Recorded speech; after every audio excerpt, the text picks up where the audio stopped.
හරි ඉතින් අද වීඩියෝ එකේ මම ගෙනල්ලා තියෙන්නේ මෙන්න මේ වෙසක් කූඩුව හදාගන්න කොහොමද කියන එක. මේක අපි හදන්නේ උණ පට වලින් නන්නේ මේක හදන්නේ අපි රීප්ප පටි වලින්. අපි ඉස්සරලාම මෙන්න මේ වගේ අඩි 2ක් දිග රීප්ප පටි 4කුත් මෙන්න මේ වගේ අඩි අඟල් 8ක් දිග රීප්ප පටි 8කුත් ගන්නවා. එතකොට මේක සෙට් කරගන්න අපි පාවිච්චි කරන්නේ මේ අර ජනෙල් පියන් වලට ගහන පොඩි ඇනේ පාවිච්චි කරන්නේ. මුලින්ම ඔයගොල්ලෝ එල්ලකුරේ හැඩයට තියාගෙන මේ වගේ කෑලි 4ක් හදා ගන්න ඕනේ. ඊට පස්සේ ඒ 4 එකට එකතු කරලා තමයි කරන්නේ මේ කුඩුව හදාගන්නේ. එන ගහද්දි මතක ඇතුව තව එනයක් ගහන්න ඉඩ තියාගෙන ගහන්න. ඔයගොල්ලොන්ට මේ මං කියපු ඒ කෑල්ල තේරෙයි මේ වීඩියෝ එක ඉස්සරහට යද්දි. මොකද අර ඔය එල් කෑලි 4 අපි එකට සම්බන්ධ කරන්න ඕනේ. සම්බන්ධ කරද්දි පැත්තෙන් එන ගහද්දි ගහන්න ඉඩක් තියෙන්න ඕනේ. අන්න ඒක නිසා තමයි මං කිව්වේ තව ඉඩ තියලා හදාගන්න කියලා. හරි. ඔය තියෙන්නේ මේ විදිහට හදාගත්තු අපි එල්ලකුර හැඩයට හදාගත්ත කෑලි 4ක්. මේ 4 තමයි අපි අත්තනම එකට කනෙක්ට් කරන්නේ. ඔන්න දැන් නම් ඔයගොල්ලොන්ට තේරෙයි අයියර මං එන ගහද්දි ඉඩ තියලා ගහගන්න කිව්වේ. මෙහෙම එන ගහද්දි අනිත් පැත්තෙන් අනිත් ඇනේ වදින්න නැති වෙන්න ගහ ගන්න ඕනේ. දැන් ඊළඟට අර අනිත් එල් කෑල්ලේ උඩ කෑල්ල කනෙක්ට් වෙන විදිහට ඔයගොල්ලන්ට ඉතින් වීඩියෝ එක බලද්දි තේරෙනවනේ. ඒ විදිහට තියලා ඉවරලා මේක ගහගන්න. ඔය වගේ ඉතින් අපි අර හදාගත්ත කෑලි 4ම එකට එකතු කරගන්න ඕනේ. අපි ඒ ටික එකතු කරගමු මෙන්න මෙහෙම. හරි. ඒ ඔක්කොම ටික එකතු කරගත්තට පස්සේ දැන් අර යට ඔයගොල්ලන්ට පේන්නේ නැති ඔක්කොම මේ ටික හරි.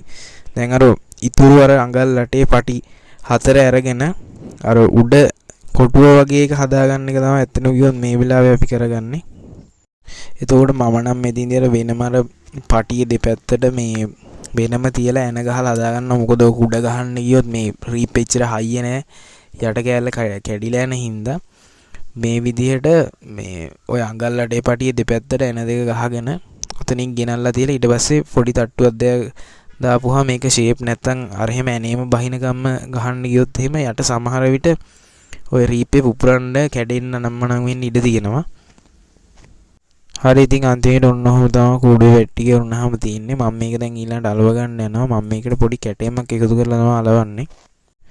කැටයම කපද්දි මෙන්න මේ විදිහට ඔයාට අවශ්‍ය කූඩුවේ ප්‍රමාණයට ඒ කොලේ අරගෙන කැටයම කපන හරියේ හොඳට ලෑල්ලකට තියලා ඇදලා ඉවරලා ඔයා ගහගන්න මේ ඔයාගේ කැටයම කපන කොලේ මම නම් මේකට පාවිච්චි කරේ ඩිමයි කොල.